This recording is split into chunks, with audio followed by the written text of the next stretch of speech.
Let me welcome. So, are you ready for the speaker? Anyone?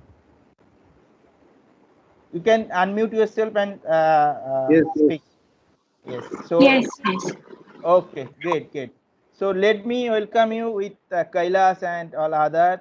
Gessica from UK. So hi Gessica. We all are wait for you, and you can unmute yourself and you can switch on your video. Hi. Say, Hi. everybody say hi to Gessica. Hi. Hi. Hi. Thanks. Hi. Thanks. Thank you for having me. It's an honor for me. Okay. Okay. Thank So you. yeah. So little bit introduce. She will introduce herself anyways. For my end, she has 20 years of experience in this field, and she is a senior UX designer in Avalara. And at the end, some announcement is there, right, Jessica? Sorry? At the end, you have some announcement for Pune. You talk to me, right? Yes, yes. Oh, We're oh, actually oh. hiring. So Sure. So everything she will introduce herself and she will take us to the gate session. So everybody pay attention. I request you all to pay attention. And yes, it's over to you, Jessica. So thank you very much. Thanks, guys, yeah, for having me. yeah. This is really exciting, and I hope that everybody's keeping safe, and and it's a Saturday, so it's great that we're doing these on a Saturday. I'm really, really honoured, and thanks for adjusting the times to UK time to allow me to do it, and to do it with awake and not to run from the Friday night. So so thanks very much. If everybody's happy, I would just go ahead with my presentation, and I can start sharing my screen because I got a few slides that I would like to go through. So you happy for me to do that? Yes, absolutely. Yeah, great. Okay. Yeah. So, okay. Oh, so just give me a sec. Can you see the screen? So,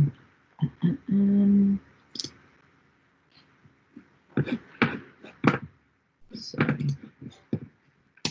So let me. Sorry, guys. So, okay, let me just try again.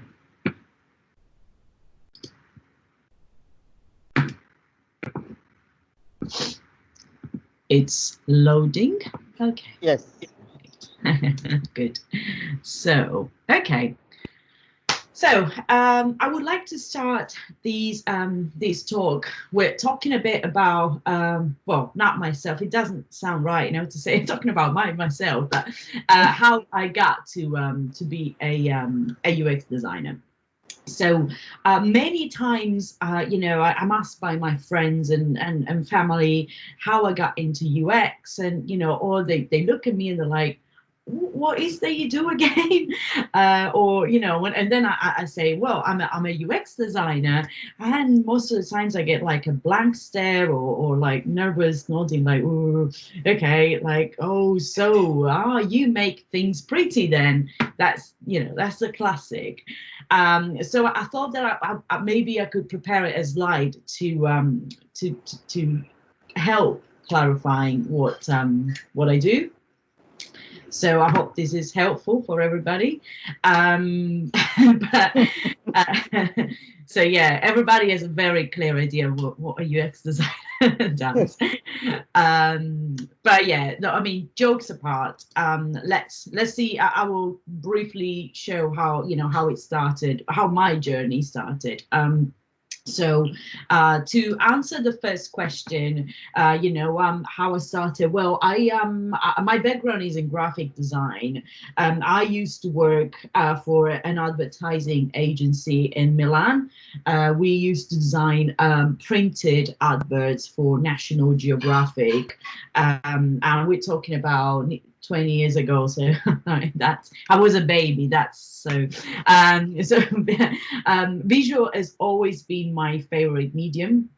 And I started art. I learned photography, painting. I did some architecture, design since young age. It's always been my big passion. Everything visual.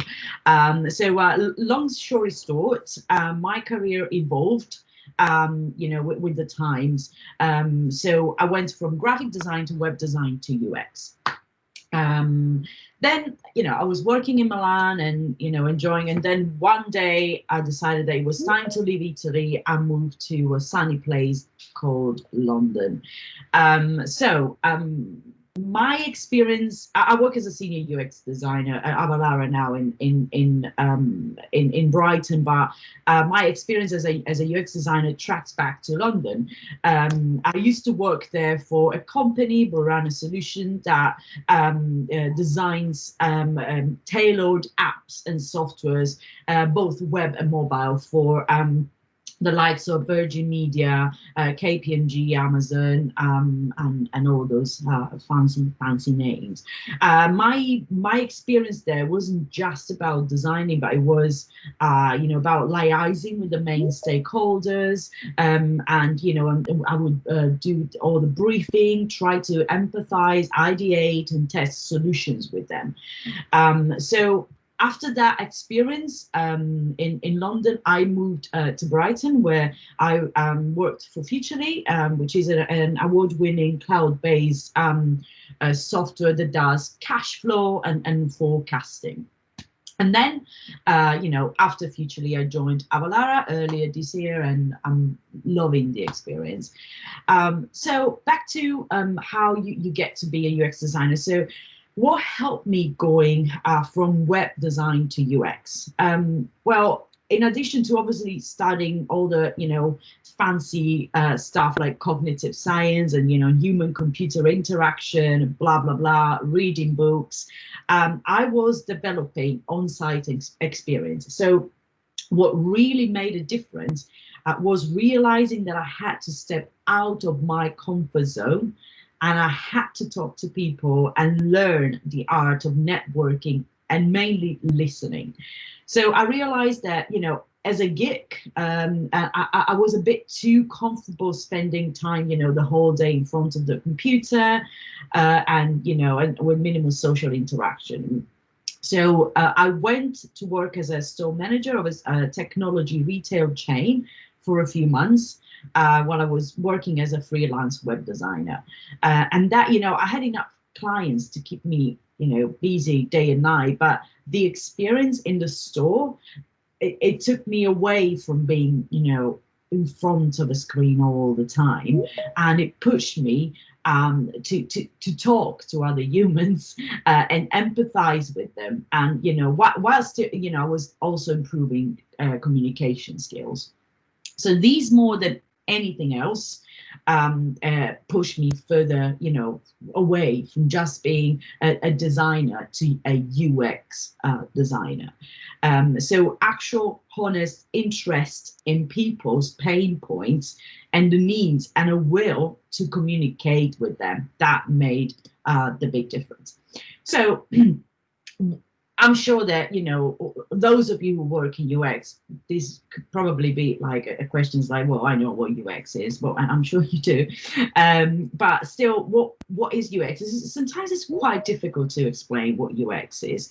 Well, if you Google it, you could have Googled it yourself. It's pretty much, it's the process of crafting products that are useful, easy, and delightful by applying psychology principle. And that is, true. Yeah, it's pretty much the simple definition of it.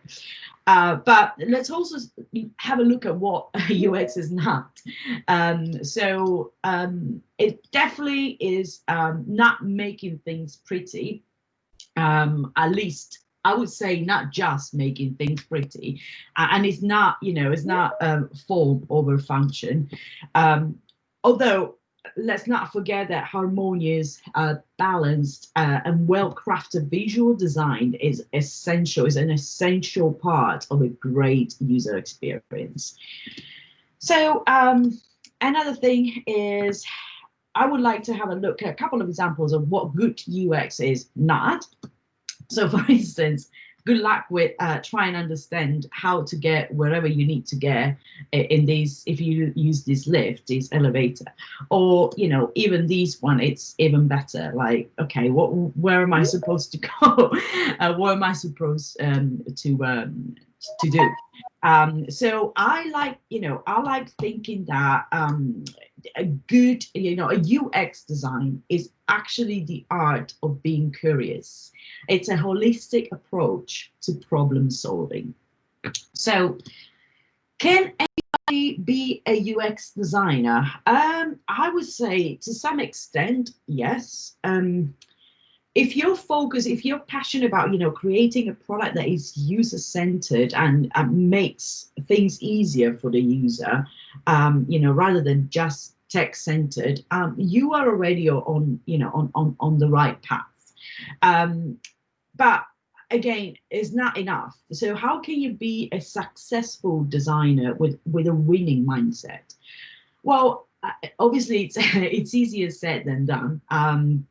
But one thing I always say, when people ask me and beginners ask me, is that it takes a mix of humility, self-confidence, application, and a will to embrace failure.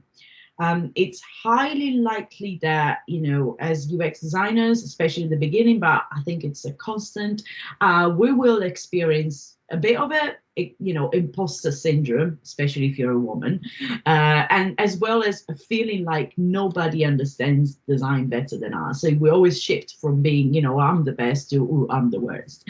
So, and to be honest with you, both feelings are true, because that's just what they are. They are feelings. But experience on the field is what makes us grow, really. But the love for collaboration, like an open mind, and a will to learn from valuable feedback, that is what will take us to the next level. So no, really, it doesn't matter, how many tools we learn. The ability to communicate, to empathize, and to relate to our stakeholders, to our colleagues, and mainly to the users, makes us better designers. So that ability gives us the confidence to to silence the inner saboteur, and also challenge for innovation, while we're still, earning a reliable reputation. So we should always try and be hungry to learn new tools and learn new techniques. But also, we should also be careful, to avoid being caught and lost in the net of technicalities, while forgetting the reason why we're designing, which is, our user. So our approach should always be user-centered. And what does user-centered mean? What does making things easy for the user mean? And mainly, how do we do it? For starters, I would say, you need to be actively and honestly interested in the people who are going to use your product. I know I repeat myself, but that's never enough, in UX. So a big thing is, do not assume. Many people in the industry, from designers to chiefs to engineers to product managers, tend to assume that they know better what the user needs, without having spoken once to a single user. So I always say, I compare, a great UX person to a cat. Being curious, like a cat. A great UX designer is a researcher first. They want to know what a day in the life of their users look like, what they do, how they use the product, when and under what circumstances. But an even more important question is, why? You can tell I love cats, but anyway, why? So why do the users choose your product? What is the problem that the product is solving? And why is UX the key to a more successful business and an easier life? Well, think about it for a second. Why does UX make such a big difference in a company? Because UX is problem solving. The goal of a UX is to fulfill the user's needs. And when a business fulfills the customer's needs and does it with delight, it is a win-win situation. Successful UX-focused businesses sell experiences. They don't sell products; they sell experiences. And if we had to look for a formula of success for UX-based companies, I would say it's innovation plus aesthetics plus ease of use. So a UX design driven business is as concerned with user satisfaction and enjoyment as it is with the way the product looks and feels. So imagine that you buy a new iPhone, you're all excited about it, and then you have to use a manual to learn how to use it. Doesn't matter how beautiful the iPhone looks, how nice it feels in your hands. If you have to read a manual in order to use it, that will be remembered as a bad user experience. So when a product is not user friendly or creates a bad experience, that equals to bad design. And companies like Apple or Nike or some of the most popular companies that we know as being the example of great UX, they manage to constantly deliver great experiences by focusing the whole business on design. They don't focus just the product side of the business. The whole business is focus. Number one focus is great design. So if we think about Apple, for instance, every employee in the organization is responsible for thinking about user friendliness. The whole company, it doesn't matter what department. So if you think about it, the organization is structured in a way that encourages and supports great UX. So in the grand scheme of things, it's the secret to make a product so much more successful than if there was just a single design team focused on user friendliness. So another company that I always like mentioning is Slack. So Slack is a perfect example, again, of a company that has used great UX to be a winner. It combines, what Slack does is it always, delights me, and I've been using it for years, but it still delights me because in addition to great UX, to great basic UX, then what they did is they started using human language. They provide delightful, funny messages that speak human language. So it went beyond being just a good user experience. They made it pleasant and delightful, and you remember it. So another company is, and I know there's mixed feelings about Uber, but it's undeniable that their user experience, it's really it has changed the game of how we use taxi rides. So Uber is used as a textbook, example, pitch perfect user experience, and I'm not surprised. If you think about it, what Uber did was completely changing, the way we consume the taxi ride industry. So if you think about it, no more ailing, no more calls and unknown outcomes, calling, trying to get a cab, calling, try to book, but then we don't know where they are, if they're coming, if they're canceling. So what Uber did, we know exactly where the driver is. We know when they will be at our address, how long the ride will take, how much it will cost, and you don't even need to have cash on you because you've already prepaid through the app. So that is actually genius. That is a way of innovating the way users, it actually impacting the user's life on a daily basis. and everything is just one tap away on your phone screen. So it's, you know, and it worked so well that other, the traditional cab companies had to adapt. And I don't know, in other countries, but in the UK, for instance, a lot of apps were developed after Uber, and where like even black cabs or traditional cabs are on that now, so you can use these apps to book normal cabs. So Uber shaped and changed the whole industry, and that for me is an incredible example of great UX that innovates and changes people's lives. So successful UX is like, it requires putting customer understanding at the center of the whole design process.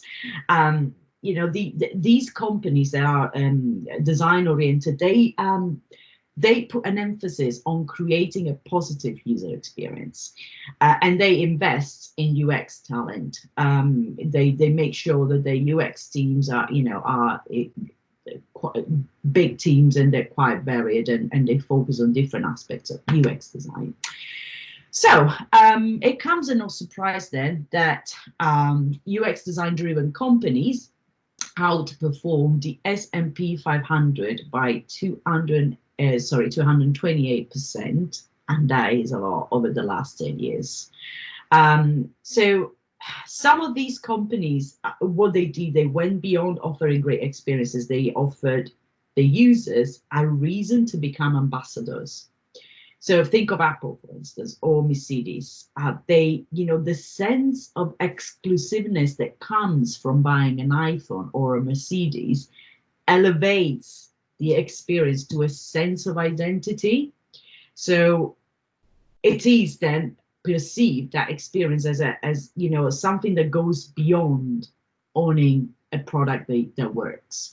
So these UX led companies, there's a much deeper understanding of the customers, not just needs, but like psychology, and they are in a much better position, these companies, to create products that fit the users' needs. So it's not surprised they win over the companies that don't. So another thing is that many companies, they don't have a well-functioning UX department, or they don't have a UX department at all. So what these companies end up doing is dispersing, wasting energies in terms of money and time and resources in features that are not needed by the user at all, rather than focusing on everything they have on what will make a difference. So I would say focus on the features that will make your users happy, and then it will have been time well spent. Don't focus on features that nobody needs, or just because they need to be there, or just because you want the product to do everything. Just focus on the few things. If you think of the apps, mobile apps that work, they're all apps that do one or two things, but they do it well and with a great UX. So one of my favorite quotes, back to trying what a product does, a great UX does, is solving a problem. So one of my favorite quotes is by Marty Keegan, who's the founder of the Silicon Valley Group.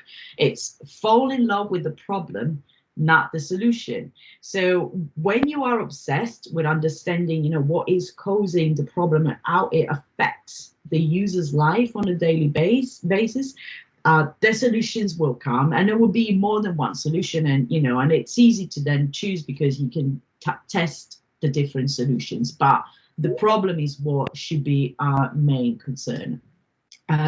So once you've understood that problem, so before jumping on to conclusions and ideate solutions, or get excited about the latest technology, or how that could work, so make sure you have empathized with the user. So the customer needs will always have to come before the technology and everything else.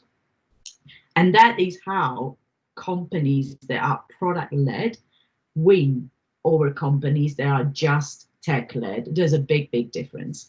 The product-led companies, they focus on the user, not the technology. And I always remember about an answer that Steve Jobs gave to an engineer who was challenging him, like saying, "Oh, you don't even know what you're talking about, you blah blah blah." And Steve Jobs, it was, he did a speech, and he said, well, you got to start with the customer experience and work back towards the technology.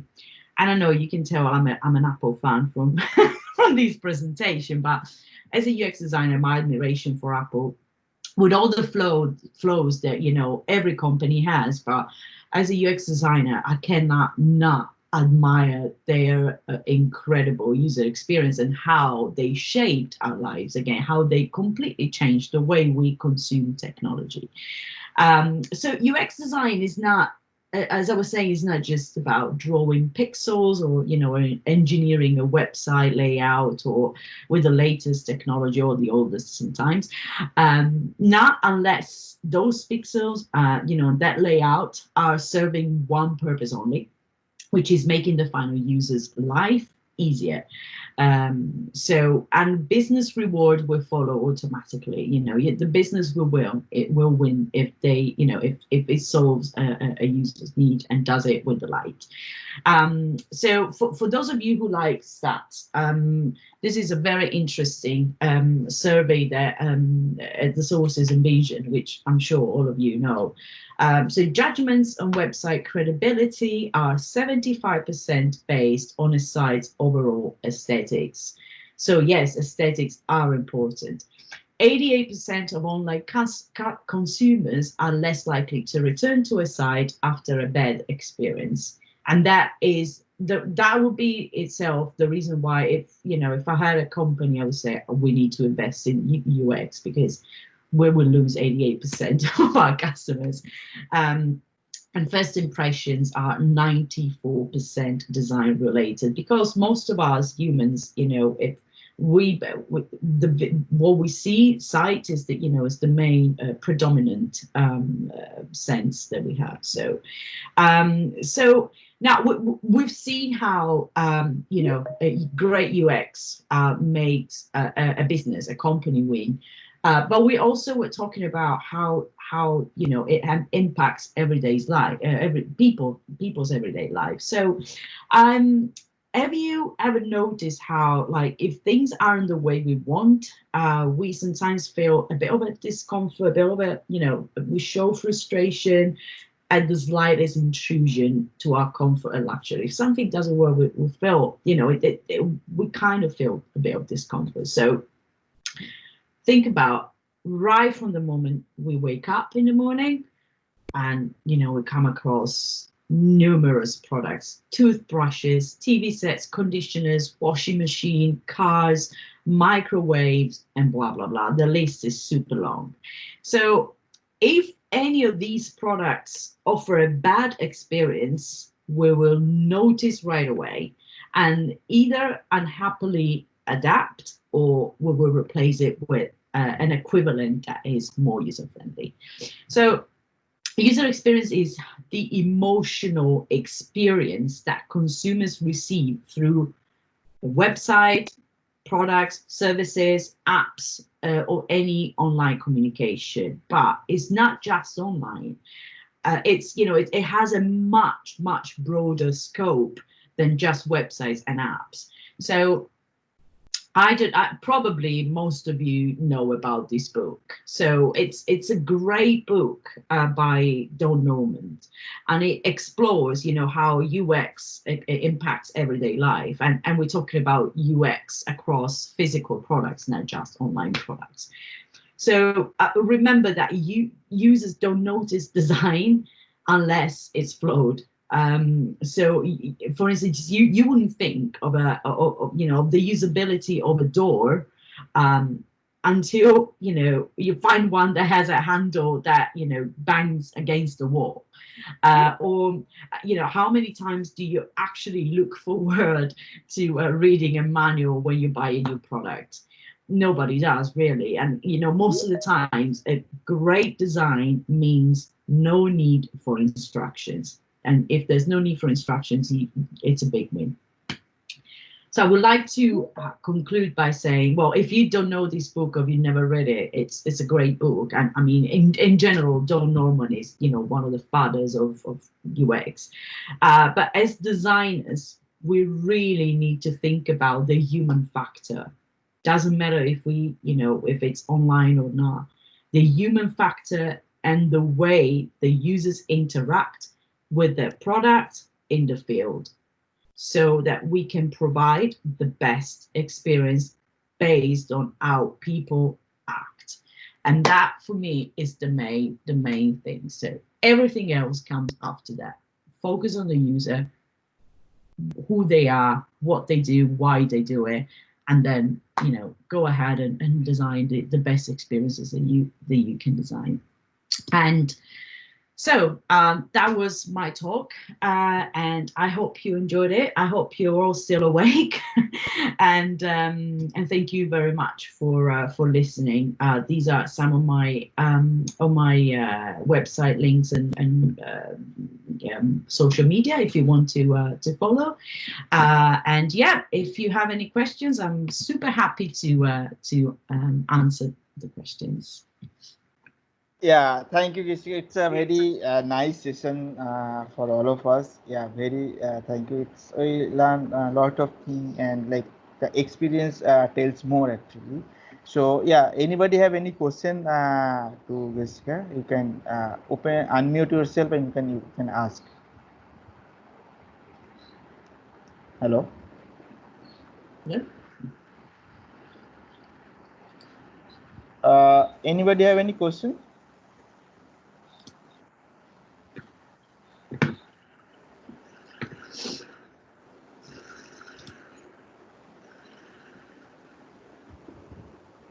Hello. Hello. Hi. Hi. So I just wanted to ask, how do you suggest that we start working on the portfolio? Like, I am a beginner, absolutely beginner. So how do you suggest that I start working on the portfolio? Okay. Well, there are different ways. I would suggest. Have you already have you got some designs done and you want to organize them into a portfolio, or you mean like build a portfolio, meaning that how do you start doing some designs that you could include in your portfolio? Yeah, I want to start building my portfolio actually. So I was a photographer for many years, but I have just started dip my feet into the interaction design and interface design and everything. So I want to build my portfolio. Your portfolio of designs. Yes.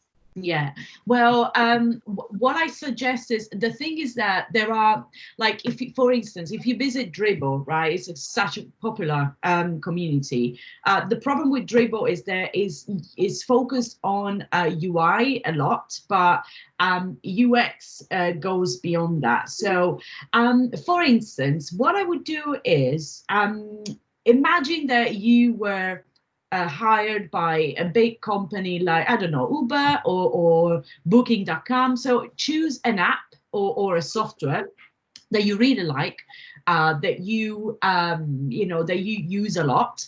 How would you redesign it? So that is a clever way of building a portfolio. So redesign existing apps and make them more user-friendly than what they are. It's a big challenge, but there are loads of, like, for instance, Amazon is successful, but I think the UX, the UI could be made much easier. The only thing I would say, though, don't just jump on the designs and just redesign the buttons or, you know, the design system or that stuff. First, try and do some research online. Or even, why not, if you know people who, if you're designing Amazon, for instance, you probably know people who use Amazon.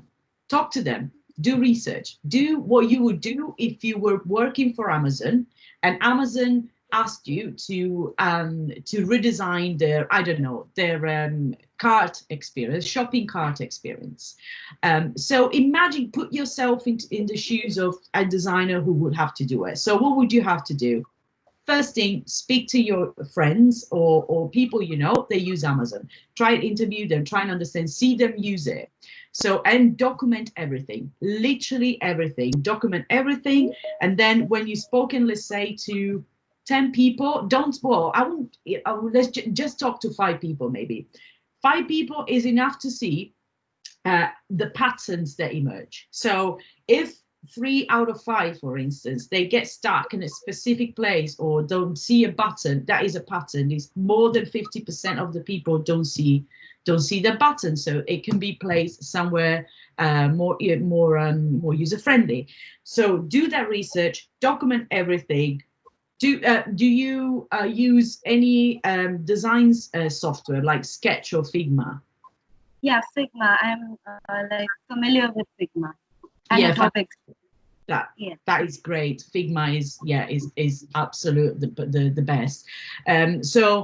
So do, after you've done that bit of research, okay, so take that. So this is where they had issues.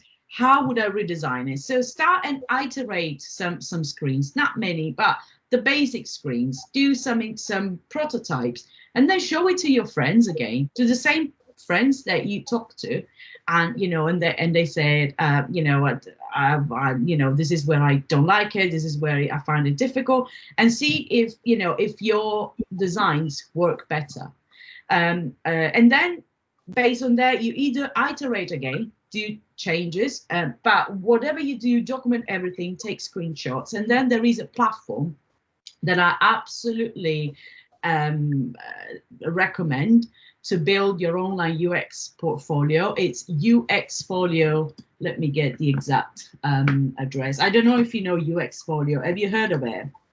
Yes, I have.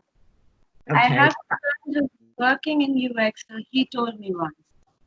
Okay, perfect. So uxfol.io. I can actually, I'll paste the URL for everyone else in the chat. So that website is incredible because it was designed by UX designers who needed a website to have their UX design portfolio on. So, and you can tell when you start creating your portfolio there, they take you through telling a story. So you don't even need to know how to create a UX portfolio if you use UXfolio, because they will do it for you. They will take you by the hand and show you what you should put there, how you should put it there, in what style. So it's incredible. But I don't know if that answers your questions in terms of what would I do if I wasn't working as a UX designer and I wanted to build a portfolio, to be confident enough to go, you know, to a company and say, okay, I'm ready to, you know, work for you. I would do that. Take popular apps, or it doesn't have to be an existing app. It can also be like, okay, I've noticed there is a gap in the market. I have a problem with using a product. Nobody has thought about it. I'm gonna design something that will solve that problem. So just work as if you were working as UX designer, even if you're not. Just imagine how you would do it. So always start from research and document everything. Thank you so much. You're welcome, and feel free to get in touch. You know, you have my LinkedIn and everything. Just feel free to get in touch, and if you have any questions, I'm always happy to answer. Thank you so much. You're welcome. Thank you, Prajna. Thank you. Any other one have any questions? Yeah, I am. hi. Hello? Yeah, sorry. Can I? You can continue. You can next. Yeah.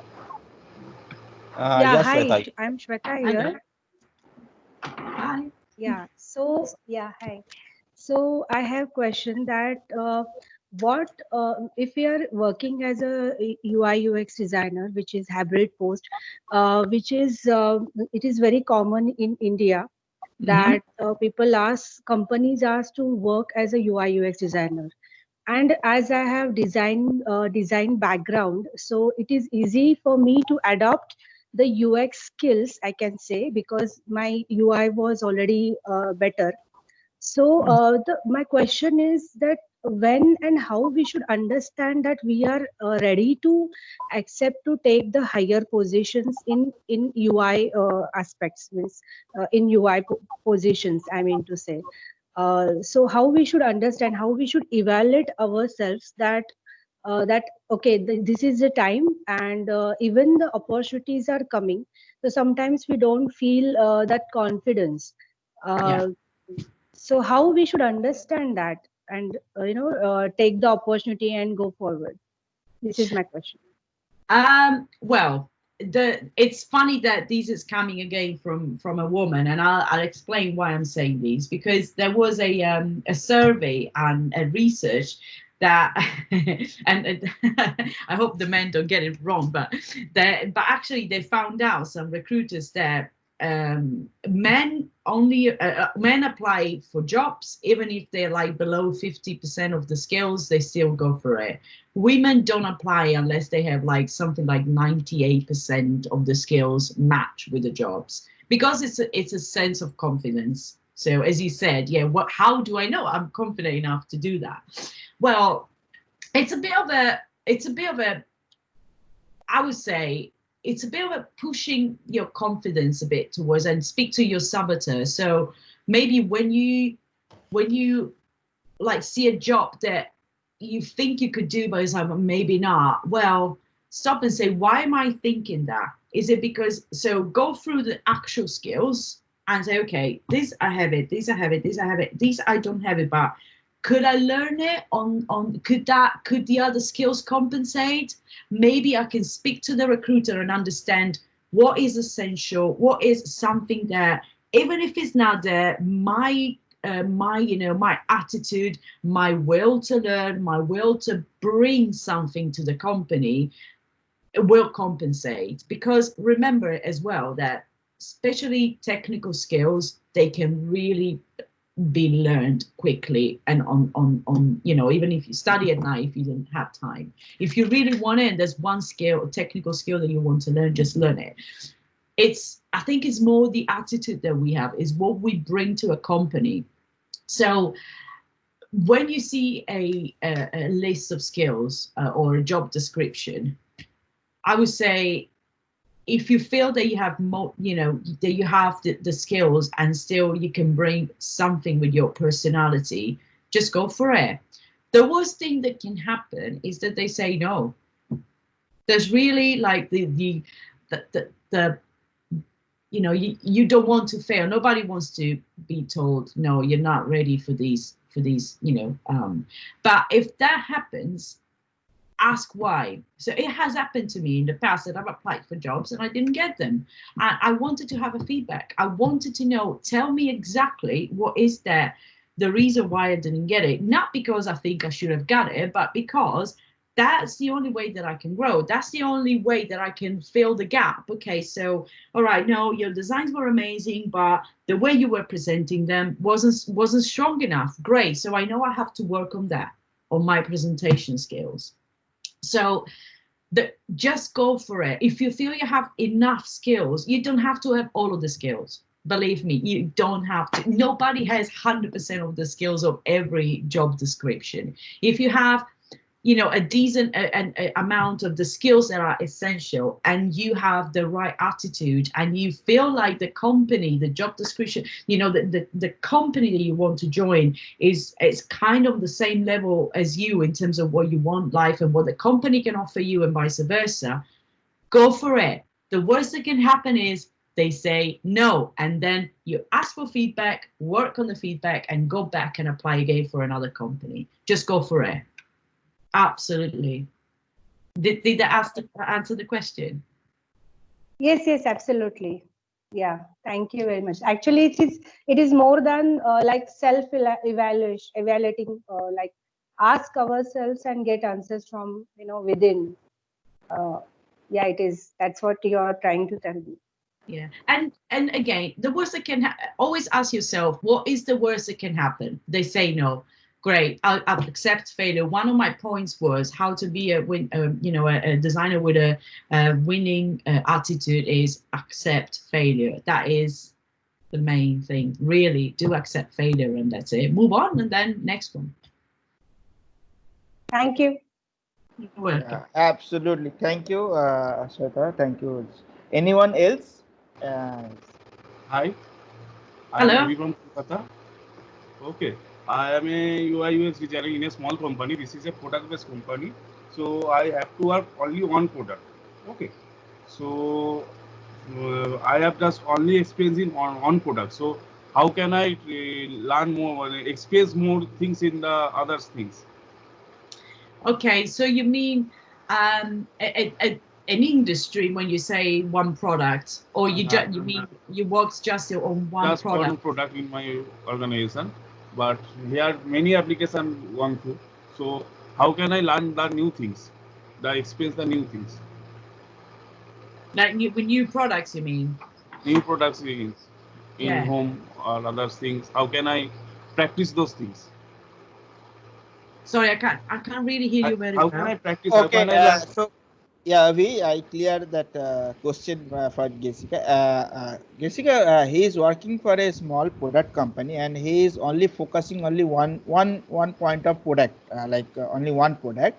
Okay. And he is want to learn more about how to work in different kind of product. How to he want to learn more about this field. So how he can actually learn, and what is the source from where he can learn. Right, Avi? I'm Yes, absolutely. yeah. Okay, cool. Thanks. Sorry, because I couldn't hear very well. So it depends. So the company if the company you're working for has different products, then that could be an easy win, because you could, if you're working with other designers, but every designer is working on a different product, just maybe talk to the other designers and and share the experiences and share what you're working on and what the other ones are working on. If that's not the case, then what I would do is, apart from reading books and and reading about other industries, if you have any spare time, again, my suggestion is pick a product that you like, or pick a product that is the opposite industry of what you're doing now, and try and apply whatever method you apply to the product you're working on. Try and apply it to a different product with different problems and different I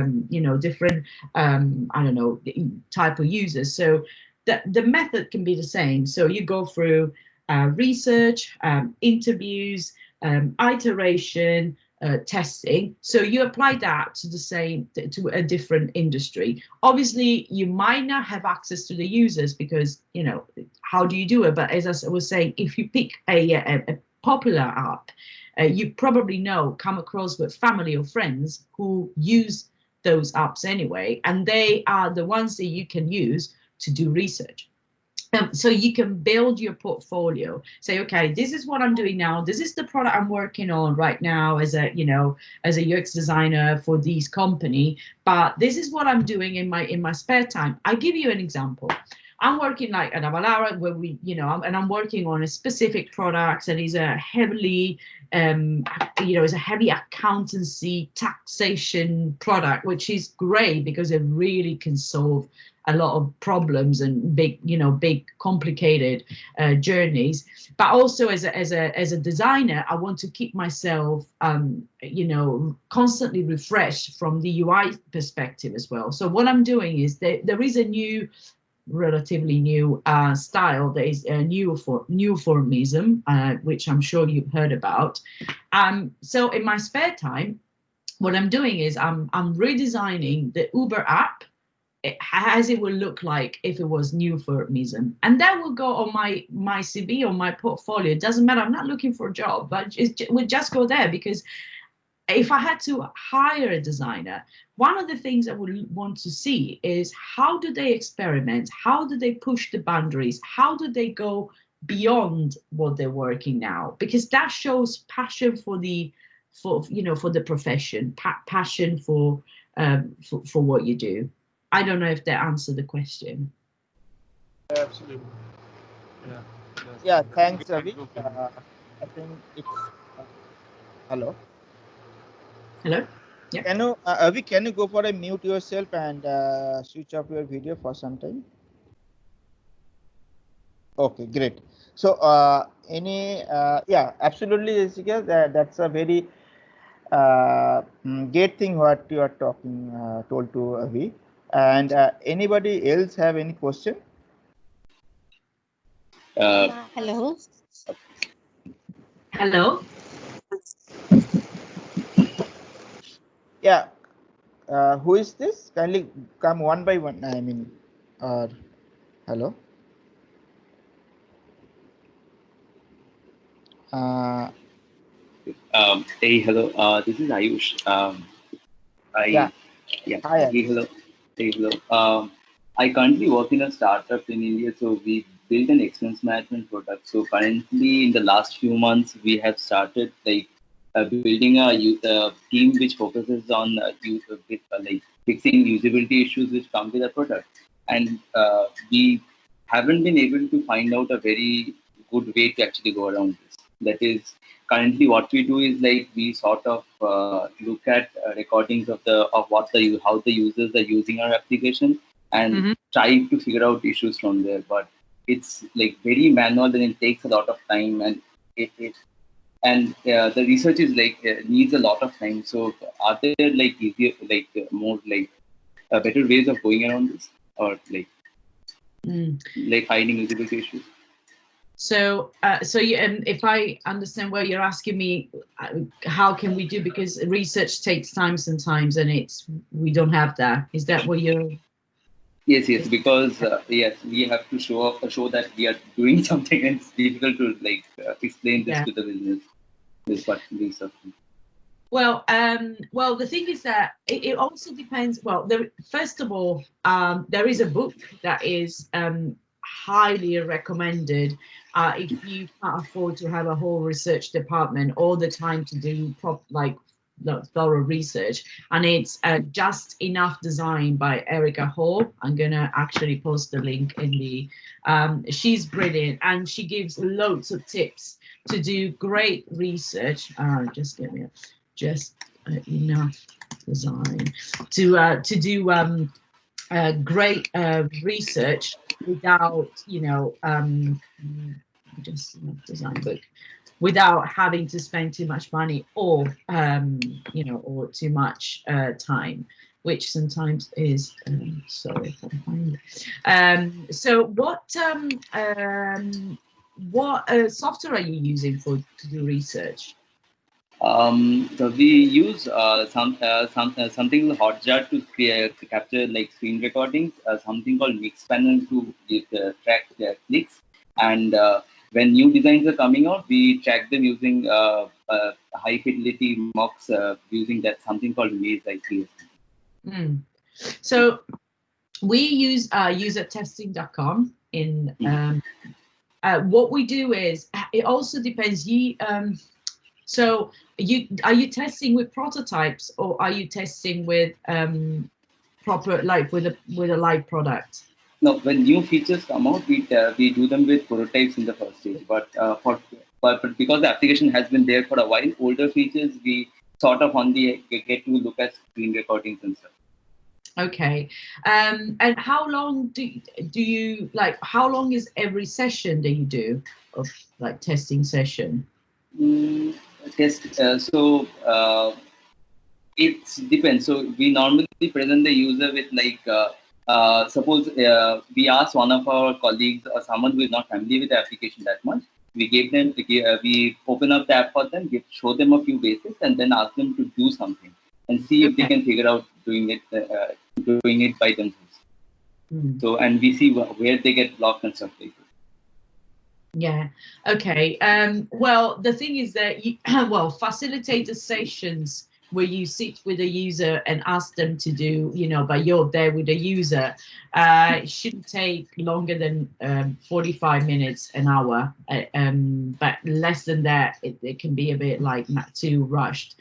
But if you do like not facilitated sessions where with usertesting.com, you just send them the link, give them tasks, and they by themselves doing it, and you record what they do. They can easily be 30 minutes. And to be honest, you don't need many, especially the facilitated ones. And then a thing you could do if you don't have much time and you want to do quant research, you could use surveys. I mean, I would take surveys with a pinch of salt, but still they can be useful, especially if you're exploring features that are needed or are not needed, because that will save you a lot of time. Because the only time really that you need to use that is to create a survey and then send it to a panel and then analyze the the results. Don't overload the number of questions. If you use SurveyMonkey, it's great, because when you're creating it, on the right hand side, it gives you, and that's great user experience. It gets me excited because it says, okay, this has like 80% chance of being completed. It's great because it takes 5 minutes. So that is a great tool that you can use. So I would do, if I don't have much time, I would do quant research. I would do it with a survey, and then I would do a bit of qual research, so with not more than 5 users. That is manageable. And I don't know if that answered your question. Yes. The survey thing we can try out. The problem with testing.com, those things are like ours is a B2B product. So it's like most of our users are either CFOs or people who work only in finance. So it's a little bit tricky to actually get them on board, I think, for the yeah. So I get it. Try and have a look at the Erica Hall book. It's a really, really good book. Absolutely, I'll check it out. Yeah, it will give you a lot of. I've sent the link in the chat. It's Just Enough Research by Erica Hall. Thank you. Oh, You're welcome. thank you. I think we almost cover 1.5 hours. So anybody have any question, or we'll quickly wrap up? Anybody have any question right now? Hello, ma'am. Here it's Molina. Hello. Ma'am, can you just tell, like, it's totally unrelated to this topic. I'm just asking, what are some of the biggest challenges you face as a UX designer, like, especially for you? Well, in the past, I would say, and also talking to other designers, I think it's the biggest challenge you could have as a UX designer is negotiating informed design decisions with the stakeholders. So it's great to do research, and you get the chance to speak to the users and blah blah blah. But then, depending on the company, you might hit a wall where you go to the CEO or to the manager of the product managers, head of UX, blah, whatever the structure of the company is. You say, right, so these are the designs that are going to solve the issue, and they're like, no, I know better. This is what we need to do, and can you please make that button red? And you as a designer, you need to take a deep breath and like, ooh. Especially if you're Italian, it could be like, ah. So you take a deep breath. You're like, okay, so let's talk about it. Why do you think this is the right solution? And they will tell you whatever they think, the reason is. Most of the times is money-led and ego-led. But also us as designers, we can have quite a big ego. So it's a bit of a clash of egos. But the only way that you can kind of, I wouldn't say win, but, make these a bit of a rational confrontation is data, is research. Hence, that's why the first question I was asked, document everything. Because if you go there and say, I'm a designer, I think this is the best thing, you're not any different from the CEO who says, I'm the CEO, I think that's the best best thing to do. The difference is that if you've done research, you go to the CEO and say, right, look at these. This is what I've been doing. I've been researching for the last 3 months, and these red button, nobody understood what it was. These, like 95% of the people that I've talked to, they say that feature, they will never use it. But on the other hand, they would use the other feature that you think they don't need. In front of that, when they see that they could potentially lose 90% or even 30% of the users, they will stop and listen to you. But it really is a big challenge, because some people you will never be able to make them change their minds. And that's where you know that you need to step to the next company that wants your talent, because it's, but I think I would say that most of the times, if you use research in a clever way and in a way that is focused on the user, they will listen to you. And and make sure that it's not just one stakeholders. Make sure that you involve in the conversations all the stakeholders. That they will go through the process of saying yes or no. And then there's also a compromise. It will always be like, okay, but then we can do these and that. Okay, right, okay. As long as the compromise doesn't kill the user experience, as long as the compromise doesn't impact the actual, user in using the product. So that's the biggest challenge, and is, it's constant in the life of a UX designer. Okay. Yes, absolutely correct. Thank you. If anyone don't have any question, I think we can wrap up the session, because for you, Gessica, it's almost lunchtime, or right? Yes. I pick it correctly. So yeah. So can I just say one thing before we wrap up? So Avalara are looking for, I think it's a senior UX designer in Pune.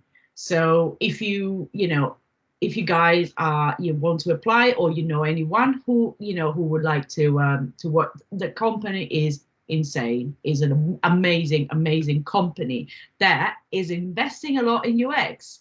They understand, is Seattle, based in Seattle, is an American company. They have offices in Brazil, in Brighton, here in the UK, in Pune, Seattle, California, Durham. So they're a bit across the world. They're a massive company, but it doesn't feel like a corporate company. It feels like a startup in terms of being flexible and very, very cool.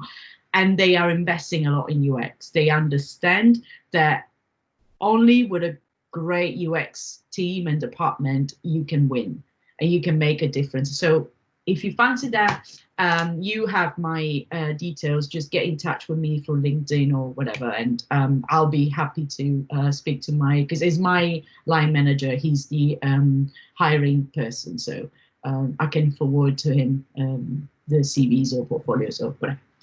That's it. Sorry for it. Wow, great. That's a great announcement. It's a bonus. It's a bonus for us that this kind of job opportunity is here in Pune already available. Some people at Pune already. From beginning I told you, like, they'll really connect with you, or anyone wish to connect with her. Surely connect with her by LinkedIn. She's very really friendly. I personally chat with her every other day. Oh yeah, super happy to. Yeah, absolutely. Yeah, thanks. Definitely, yeah. Yeah, thanks. I'm from Pune. Oh, okay, that's great. So why not? Yeah, I just asked you a question, right? So I'm from Pune. I'll ping you personally on LinkedIn. Yeah, I think it's Shweta, right? Yeah, Shweta. Okay, great, Shweta. So yeah, you can connect with her personally or LinkedIn. Absolutely. Yeah. So, Kailash, we are good to wrap up the session. And anything from your side, like video and the deck, all these things? Yeah, means it was a great session, and a great session to have you on the IDF, Gessica. and it was great to have the new buddies who are joining the UX field, to have an experienced one who can show the path, the realities of the UX, because we came with a very decisive perceptions, because there are a lot of information or misinformation about UX, is that, and a person who shows the right thing is in the very beginning is of great help for them.